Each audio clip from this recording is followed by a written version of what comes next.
4L, lu lagi yang dapat hanya itu terus. Karena apa? Kita tersandera dengan adanya kategori misalnya desa budaya, desa rintisan budaya, kemudian desa planner, desa prima dan lain sebagainya. Nah, kemudian desa yang belum mempunyai kategori itu ya hanya delok kancane di foto nang grup nompo apa gitu Bapak Ibu. Nah, kami mengharapkan. Jumpa lagi di channel New KNI TV, channel yang menjalin persahabatan untuk kesejahteraan kita bersama.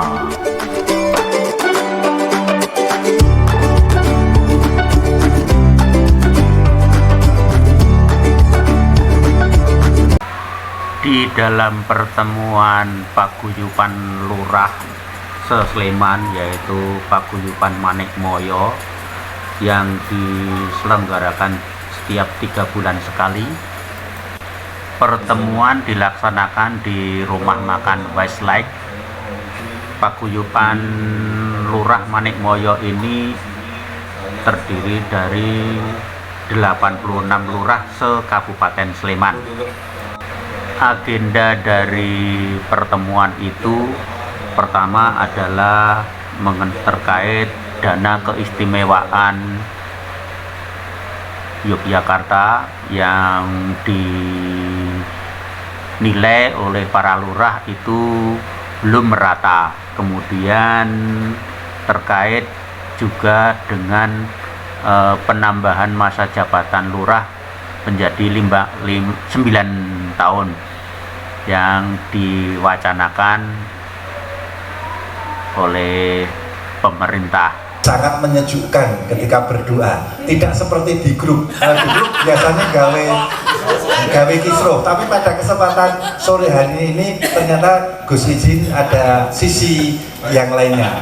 Doanya adalah doa yang menyejukkan. Semoga dengan doa kita bersama, apa yang menjadi keinginan kita, terutama kepada Bapak Ibu Lurah, yang kalau saya Pak Irna, Pak Heri dan Pak Agus WK ini mungkin untuk yang 9 tahun hanya mendoakan, karena kita kalau dihitung dari 18 tahun sudah tidak mungkin kena aturan itu, tapi kami tentu saja mendoakan Bapak dan Ibu rekan-rekan lurah, mudah-mudahan apa yang disampaikan menjadi wacana dari Menteri Desa terwujud dengan adanya jabatan lurah 9 tahun. Kemudian tentu saja kami kepada Bapak narasumber baik dari Komisi A DPR DIY, Pak Haris maupun Pak Dibyo, terima kasih sekali atas kehadirannya pada kesempatan ini, bersedia menjadi narasumber yang memang setiap 3 bulan sekali Bapak kami mengundang narasumber-narasumber dari instansi-instansi ataupun pihak-pihak terkait yang terkait dengan isu-isu terkini maupun permasalahan-permasalahan dari pemerintah kelurahan ataupun lurah itu sendiri Bapak. Dan untuk Pak Haris ini sudah yang kedua kalinya, bukan karena Pak Haris kita istimewakan, tetapi memang istimewa, tetapi pada kesempatan ini Pak Haris ini memang ada kaitan eratnya dengan tema pertemuan ataupun isu pada pertemuan pada kesempatan sore hari ini. Perlu saya sampaikan baik Pak Haris maupun Pak Dibyo, ini walaupun tidak semuanya, walaupun tidak ke 86 desa, ini terkait mekanisme BKK dan Pokir terutama, ini memang masih ada ada ganjalan komunikasi ataupun belum adanya komunikasi yang terjalin dengan baik, sehingga perlu saya sampaikan ada beberapa lurah ataupun kalurahan di mana menerima Pokir ataupun menerima BKK ini sering seperti kita ini tidak mengetahui, tetapi karena itu memang inisiatif dari Dewan, karena belum adanya komunikasi yang baik sehingga sering kaget ketika kita menerima. Nah, ini memang perlu penyelarasan, perlu komunikasi. Nah, mudah-mudahan dengan kehadiran Pak Haris, kehadiran Pak Dibyo, ini bisa meluruskan dan kemudian memberikan kesejukan bagi kita, hubungan yang baik dengan kabupaten, kelurahan maupun dengan dewan itu sendiri. Nah, kemudian kepada Bapak yang mewakili dari anggota Dewan Perwakilan Rakyat DIY Komisi A, nah ini kami juga menyampaikan terkait dengan dana keistimewaan khususnya di tahun 2023. Ya. Mungkin apa toh yang akan menjadi kebijakan di tahun 2023, karena selama ini Bapak, mungkin saya akan menyampaikan beberapa clue-nya saja dari rekan-rekan lurah yang menerima bantuan itu apa Mas Heru biasanya 4L, lu lagi yang dapat hanya itu terus. Karena apa? Kita tersandera dengan adanya kategori misalnya desa budaya, desa rintisan budaya, kemudian desa planner, desa prima dan lain sebagainya. Nah, kemudian desa yang belum mempunyai kategori itu ya hanya delok kancane di foto nang grup nompo apa gitu Bapak Ibu. Nah, kami mengharapkan dengan supaya ini bisa merata ke semuanya, apakah ada kebijakan yang nantinya dana IS ini bisa diakses dengan cara yang lainnya ataupun dengan kebijakan yang lainnya. Jadi satu hal yang ini yang terbaru, mungkin Bapak dan Ibu Lurah sudah menerima informasi dari Pak Carik ataupun Bu Carik masing-masing lurah, masing kelurahan, adanya penambahan tunjangan. Belum ya? Nah ini besok kita juga akan menyampaikan ke PMK. Sing bundang lurah sik ning malah cari draftnya wis dadi ono kenaikannya. Nah besok kita, karena apa, kebijakan terkait dengan tunjangan ini menyesuaikan dengan APBK yang kita punyai. Nah ini jangan sampai nantinya muncul kecemburuan lagi, sudah ditetapkan angkanya tetapi ada kelurahan yang karena pamong dan pamongnya banyak dan sebagainya malah tidak mencukupi. Nah nanti kita akan berkomunikasi dengan PMK supaya hal ini bisa segera diberikan solusi supaya kita diundang semuanya. Setuju seperti itu, J? Jadi Bapak Ibu mengetahui ono kebijakan penambahan tunjangan, saya ngerti ya tidak masalah sebenarnya, yang ngerti cari, tapi karena itu yang mengambil kebijakan adalah lurah, semestinya lurah harusnya sudah diberikan terlebih dahulu dan diajak musyawarah. J. Strategi meraih dana keistimewaan. Strategi untuk meraih dana keistimewaan perlu kita sampaikan karena memang selama ini banyak sekali persyaratan-persyaratan yang harus kita penuhi. Namun demikian, dalam kesempatan ini akan kami sampaikan secara keseluruhan sebenarnya dana keistimewaan itu diperuntukkan untuk masyarakat semua. Jadi jangan salah atau jangan timbul image bahwa dana keistimewaan itu hanya yang mendapatkan yang sudah istilahnya memenuhi beberapa kriteria yang selama ini berjalan. Karena perlu dicatat bahwa kebijakan-kebijakan itu hari ini boleh dikatakan sudah sedikit-sedikit untuk dikurangi. Karena apa? Karena serapan untuk dana keistimewaan memang relatif masih minim. Sebenarnya dana keistimewaan itu sangatlah luar biasa besarannya, dan itu kadang serapannya kurang, sehingga perlu dilakukan sosialisasi seperti ini. Bantuan keuangan khusus untuk keistimewaan, tujuan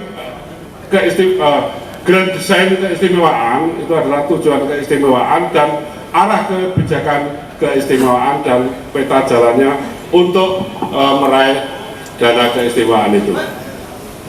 Di sini akan saya sampaikan, dana keistimewaan adalah dana yang berasal dari bagian anggaran bendahara umum negara yang dialokasikan untuk mendanai kewenangan istimewa dan merupakan belanja transfer pada bagian transfer lainnya.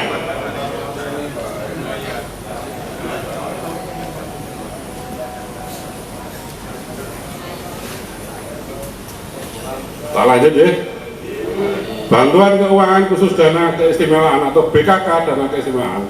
Bantuan Pemda DIY kepada pemerintah kabupaten kota dan atau pemerintah kelurahan dalam bentuk uang yang dialokasikan pada belanja transfer bersumber dari dana keistimewaan untuk mendukung pencapaian target kinerja urusan keistimewaan, bersumber dari dana keistimewaan untuk mendukung pencapaian target kinerja urusan keistimewaan melalui mekanisme anggaran pendapatan dan belanja daerah kabupaten atau kota dan atau anggaran pendapatan dan belanja kelurahan.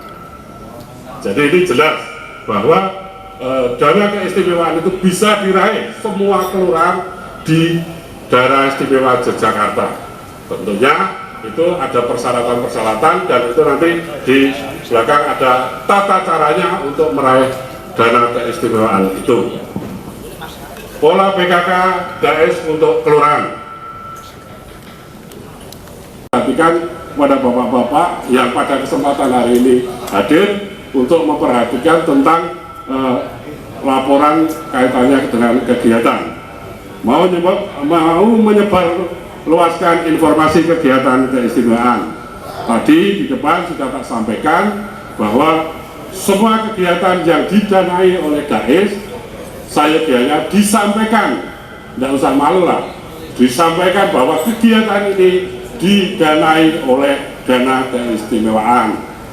Ini penting saya sampaikan karena sering kita sudah menggunakan dana keistimewaan tapi tidak paham sumbernya dari mana, sehingga sering wah saya tidak pernah dapat dana keistimewaan.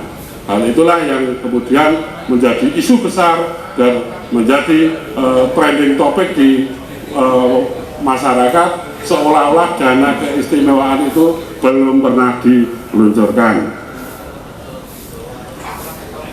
Kemudian tadi disampaikan tentang keistimewaan DIY, keistimewaan kedudukan hukum yang dimiliki oleh daerah istimewa berdasarkan sejarah dan hak asal usul menurut Undang-Undang Dasar Negara Republik Indonesia tahun 1945 untuk mengatur dan mengurus kewenangan istimewa.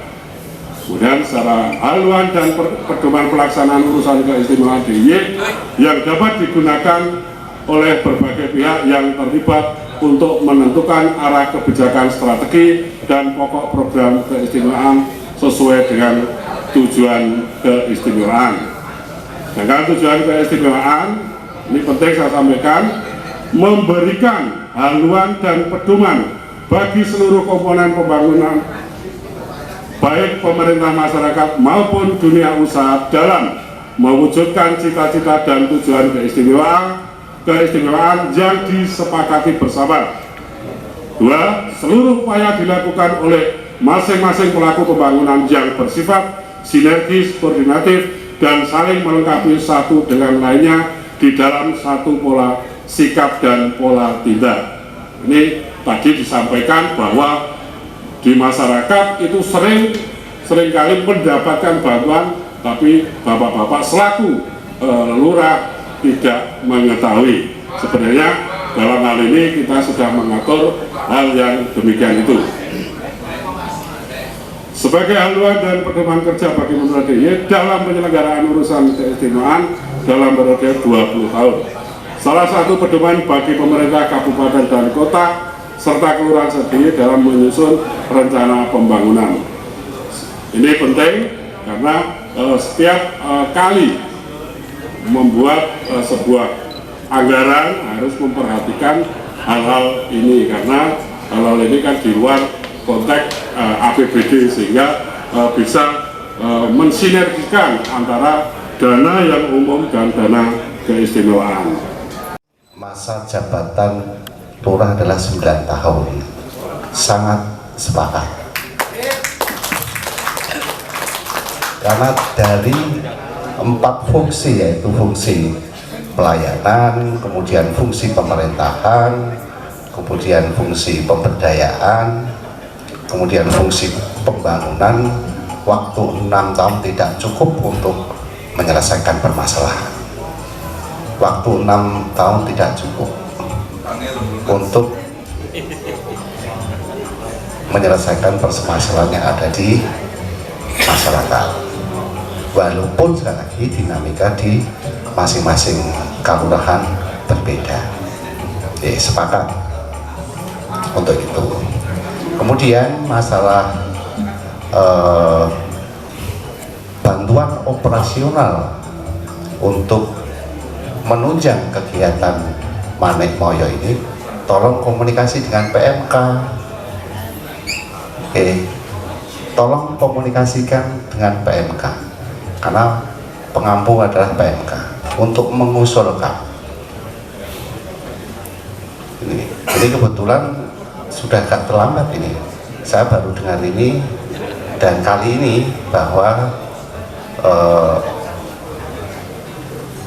Manik Moyo mengusulkan dana operasional kegiatan untuk pertemuan 3 bulan sekali. Karena sekali lagi ini APBD sudah kami ketok, kemudian ini tinggal menunggu hasil evaluasi gubernur ini. Mudah-mudahan di perubahan tahun 2023 apa yang menjadi harapan Pak Ketua Manik Moyo dan seluruh Bapak-bapak lurah dan Ibu lurah bisa terkabul. Saya sepakat, saya mendukung itu. Di perubahan tahun 2023 direncanakan dulu anggarannya, biar nanti PMK yang ngotak-atik kegiatan ini. Kami siap untuk mengalokasikan anggaran biar nanti PMK bekerja cantolannya kegiatan ini, kan itu cantolannya kegiatan. Dan tentu saja harapan kami sekali lagi komunikasi yang seperti ini terus selalu berangsur-angsur kita tingkatkan. Ini bentuk fungsi kontrol dari tugas dan fungsi sebagai anggota DPRD dan fungsi pemerintahan. Ini saya terima kasih, Manik Moyo sangat kritis terkait kebijakan-kebijakan pemerintah daerah. Mengkritisi bukan berarti tidak sepaham dengan kebijakan itu, tetapi mengkritisi untuk membangun bagaimana nanti Sleman ke depan lebih baik dengan kebijakan raperdanya. Amin. Dan tentu saja sekali lagi saya mohon, kalau bicara masalah PKK, tolong ketika Pak Lurah Bu Lurah mengundang kawan-kawan DPRD di acara muskal, jangan di musembang, di muskalnya. Ketika kawan-kawan DPRD punya kegiatan namanya penjaringan aspirasi, kemudian pemerintah daerah punya musduk, muskal, nah ini silahkan mengundang kawan-kawan DPRD biar tertata dengan baik, terencana dengan baik, biar kegiatannya tidak tumpang tindih. Ini di muskalnya kuncinya sebenarnya. Bagaimana nanti mengalokasikan kegiatan atau membreakdown kegiatan sesuai dengan kemampuan keuangan di kelurahan. Ini di muskal, kuncinya di muskal. Ketika di musembang ini kan tinggal hasil akhir final. Dewan sudah tidak punya nafas, tidak punya uang untuk bagaimana nanti desa mempunyai skala prioritas kegiatan. Di muskalnya nanti kami mohon pada Pak Bu Lurah, Pak Lurah untuk mengundang kawan-kawan DPRD ini di muskal kelurahan. Biar seiring perencanaannya, bagaimana nanti bisa di cover dengan dana desanya, bagaimana nanti bisa dibantu dengan APBD kabupaten dengan BKK-nya, ketika nanti APBD daerah istimewa Yogyakarta, sehingga tidak tumpang tindih. Kata nih, hal teknis terkait dengan BKK nanti ada Pak Dibyo, ada Pak Dibyo ini, kuncinya di Bapeda. Kami tugasnya hanya kebijakan anggaran. Terkait lurah 9 tahun, nanti sekali lagi kami pun siap untuk mengirim surat atau kalau perlu mengajak pengurus Maknemoyo ke Jakarta untuk mempertajam atau memperkuat usulan, memotivasi sehingga bisa menjadi 9 tahun masa jabatan. Sana siap, DPRD Kabupaten siap untuk memfasilitasi itu. Bapak-bapak Ibu sekalian yang saya hormati, tidak perlu panjang lebar, sekali lagi nanti bisa tanya jawab, dan pada prinsipnya bahwa yang namanya bantuan keuangan khusus ini kan sebetulnya kan ada BKK reguler dan BKK aspirasi DPRD. Monggo ini kita bangun, kawan-kawan DPRD Kabupaten dan kawan-kawan DPRD berprinsip sehingga bisa searah terkait dengan program pembangunan di masing-masing kelurahan se-Kabupaten Sleman. Saya kira itu kata awal saya, nanti bisa kita lanjutkan dengan diskusi. Kata awal sampai akhir kurang pas, mohon maaf.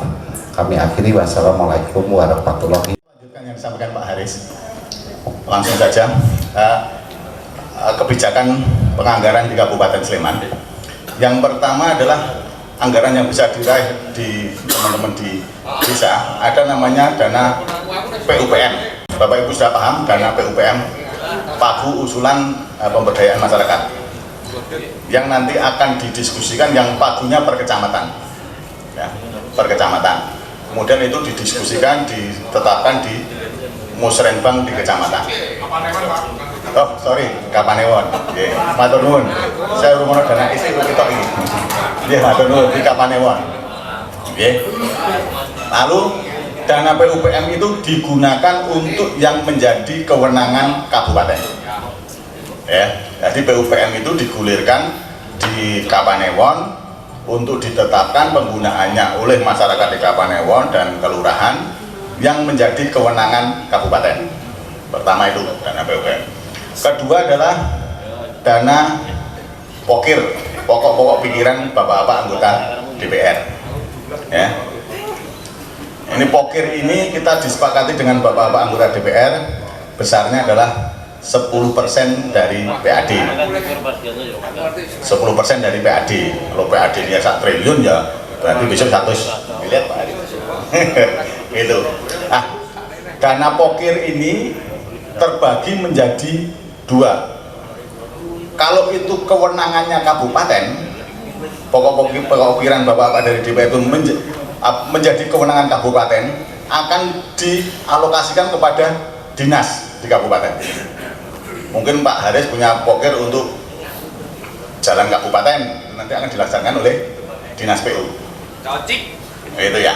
Jadi peruntukannya itu. Kalau memang kewenangan-kewenangan kabupaten, nah ini kadang-kadang pokir ini kalau yang kewenangannya kabupaten, mungkin bapak-bapak lurah kadang-kadang tidak tahu, karena memang dari usulan dari teman-teman DPR langsung dientre ke dinas teknis. Tahunya kalau sudah mau pelaksanaan biasanya kan ada sosialisasi dan sebagainya. Kalau mau perencanaan biasanya ngur-ngur mestinya keluar-luar kan gitu. Nah itu dana pokir yang pertama. Kemudian pokir dari bapak anggota DPR, kalau yang menjadi kewenangan desa atau kelurahan, maaf nanti salah lagi, yang menjadi kelurahan akan masuk ke BKK. Ya, dari saya menunggu dari bapak anggota DPR ini, pokirnya yang mau dilarikan ke OPD berapa, kemudian sisanya nanti akan dilarikan ke BKK. Ya. Kemudian yang perlu kami sampaikan, BKK itu bantuan keuangan khusus kalurahan. Ya, bantuan keuangan khusus kalurahan, Perbuknya nomor 24.2/2021. Jelas bantuan khusus keuangan pada kelurahan. Karena ini pada kelurahan, mestinya yang mengajukan proposal kelurahan, yang melaksanakan kelurahan, kalau diperiksa ya kelurahan. Tetapi sekarang ini prakteknya adalah kadang-kadang masih maaf ya, kadang-kadang saya mendapat masukan dari Bapak Lurah, ada beberapa yang kadang-kadang kelurahan juga tidak tahu. Kemudian kadang-kadang ini juga kadang-kadang dari kelompok masyarakat sudah membawa proposal, Pak Lurah ditodong tanda tangan, karena tanda tangan ya riko. Padahal kadang-kadang proposalnya itu belum tentu betul. Ada ditodong tanda tangan, yang penting lolos pora urusan yang kabupaten gitu ya. Nah, itu sehingga tadi dua hal tadi, namanya sekali lagi saya tekankan adalah BKK, Bantuan Keuangan Khusus Kelurahan. Sehingga yang membuat proposal, yang melaksanakan dan yang bertanggung jawab adalah kelurahan. Karena itu masuk di APBK-nya kelurahan, harus masuk di APBK. Menjadi pendapatan kelurahan, kemudian dilaksanakan. Gitu ya. Itu kemudian yang selanjutnya BKK bisa berasal dari BKK reguler. Ya, reguler yang kemarin kami sampaikan kepada Bapak-bapak di kelurahan, satu kelurahan kemarin untuk 2022 kami sampaikan di angka 200 juta per kelurahan. Nanti penggunaannya ya mungkin itu sudah. Kemudian yang ketiga ini ada juga BKK yang menjadi inisiasi dari Pak Bupati, Ibu Bupati dan Wakil Bupati. Pak Bupati. Bupati, Ibu Bupati, Ibu Bupati dan Pak Wakil Bupati. Karena apa? Karena seperti Bapak-bapak anggota DPR itu kalau reses di masyarakat itu kan selalu mendapat masukan dari masyarakat. Demikian juga Ibu Bupati dan Bapak Wakil Bupati itu kalau berkunjung ke masyarakat meresmikan apa dan sering mendapat masukan dari masyarakat, usulan ke masyarakat. Kalau itu usulan masyarakat itu menjadi kewenangan kabupaten, tentu saja akan dilarikan kepada dinas. Tapi kalau usulan itu menjadi kewenangan desa, kelurahan, itu berarti tidak bisa dimasukkan ke dinas, berarti harus dimasukkan melalui BKK. Tapi tentu saja, walaupun itu adalah hasil kunjungan Ibu Bupati dan Bapak Wakil Bupati yang melalui dia, tetap semuanya harus melalui kelurahan yang bikin proposal, yang melaksanakan dan sebagainya harus dari kelurahan. Termasuk nanti pada waktu mau pencairan ya dari kelurahan mengusulkan pencairan dan sebagainya pun juga harus sampai ke pertanggungjawaban. Dan kalau diperiksa dan juga ada kelurahan. Sehingga jangan sampai nanti kalau kelurahan tidak tahu diperiksa kan repot juga itu nanti kelurahan. Itu mungkin kebijakan tentang 3 dana tersebut. Kemudian yang mau kami sampaikan adalah kami saat ini di Bapeda baru bikin sistem informasi perencanaan dan penganggaran bantuan keuangan khusus kepada kelurahan. Kemarin mungkin bapak-bapak semua sudah menunjuk admin gitu ya, sudah menunjuk yang operator komputer untuk kita bisa ajak diskusi di Bapeda kemarin. Nah, nanti sistem informasi itu akan kita terapkan di 2024. Artinya prosesnya nanti di 2023, nanti untuk anggaran tahun 2024. Nah, mudah-mudahan dengan sistem informasi itu nanti akan semakin mungkin dari teman-teman kelurahan juga akan semakin kuat, karena nanti yang semuanya yang entry adalah petugas kelurahan. Walaupun itu nanti dari teman-teman DPR dan sebagainya harus komunikasi dengan kelurahan, kemudian di entry oleh kelurahan. Kami juga sistemnya sistem sederhana, tidak rumit dan mudah akan mengentrinya. Nanti tinggal ambil kelurahan gitu, sudah muncul kopnya, sudah muncul kecamatannya, tinggal milih dusunnya di mana, sudah ada daftar dusunnya 1212. Tapi yang dusun yang sesuai dengan SK Bupati. Kadang-kadang ada kampung, ada dusun gitu. Tinggal sesuai itu. Kemudian pilihan untuk kegiatannya apa ya tinggal milih. Sehingga tidak ada, mudah-mudahan setelah SK Bupati jadi tidak banyak salah. Nah, saat ini kadang-kadang yang bikin proposal, kami kan mengajunya pada proposal. Kadang-kadang kita entry ke proposal ternyata tidak sesuai dengan lapangan, Clara minta direvisi dan sebagainya, akan memperpanjang waktu dan sebagainya. Mudah-mudahan itu untuk mengurangi kesalahan yang ada di kelurahan ya, sehingga nanti di awal-awal tahun nanti petugasnya juga akan kami fintech, sehingga nanti benar-benar bisa mengoperasionalkan untuk sistem informasi PKK kelurahan tersebut. Karena memang sampai saat ini kalau kami tidak dilakukan secara sistem informasi, kami kewalahan, Pak. Tahun 2022 ini untuk proposal 2023 proposalnya 2.500. Nah, manual yang kami yang melaksanakan 2 orang, stafnya di satu sesi itu 2 orang. Numpuk proposal 2.200 ingin mencermati itu juga blenger dan kadang-kadang ya mungkin iso kleru, iso ketelisot. Nah, sistem informasi ini nanti baru di Bapeda. Kemudian nanti saya belum diskusi sama teman-teman PMK. Nanti kalau teman-teman PMK sepakat, nanti akan kita teruskan ke sistem informasi itu ke PMK. Jadi nanti di Bapeda itu hanya sampai pada SK Bupati. Kemudian nanti pencairannya kan kewenangannya PMK. Nah, nanti dari pencairan itu juga nanti sebisa mungkin sudah kita bisa masuk sistem informasi. Karena jangan sampai juga salah di itu pencairannya nanti.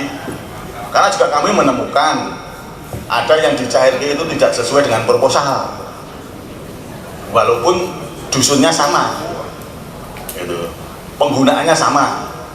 Ada yang salah satu itu di dusun itu adalah sarana prasarana olahraga.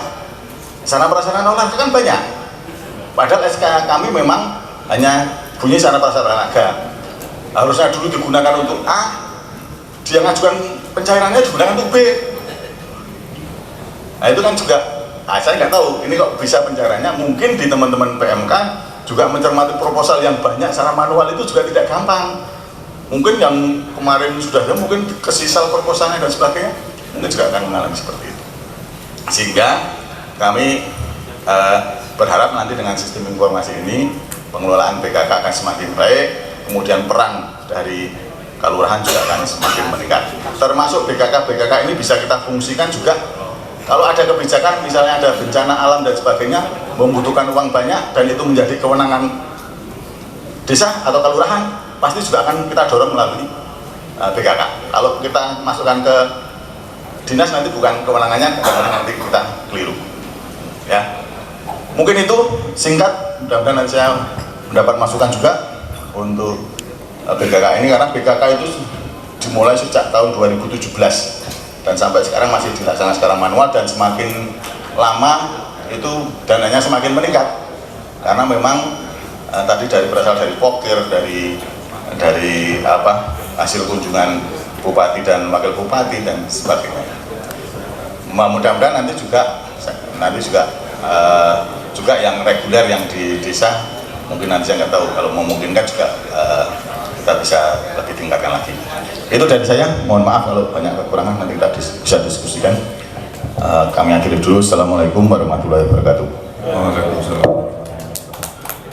Oke, berikan aplaus buat ketiga narasumber kita.